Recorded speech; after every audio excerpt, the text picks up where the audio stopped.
كلمة بفكر فيها هي الكلمة اللي قلتيها يا أصعب كلمة بفكر فيها هي الكلمة اللي قلتيها. كيف قدرتي ما تخبيها بعيونك الحلوين؟ كيف قدرتي تقسي علي وتقولي لي ما عاد فيك؟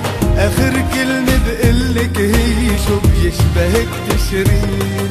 غدار شو بيشبهك انتي من دون انذار عغفلي بشتي؟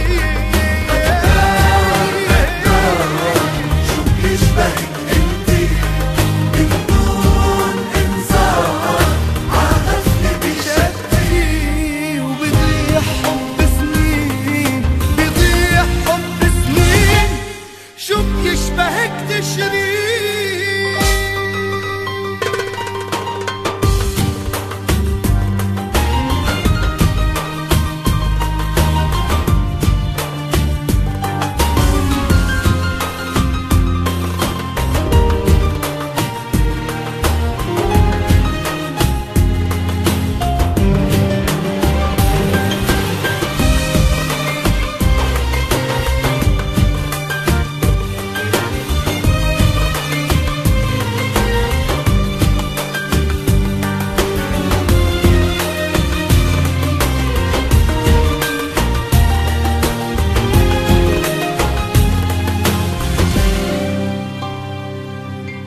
قلبي معذب لكن بعده على حبك صادق بوعده، بيعشق قلبك لكن بده يتأكد لمين بتروحي الله يسهلك، بتضل بقلبي محلك، لكن لازم ارجع قلك شو بيشبهك تشرين؟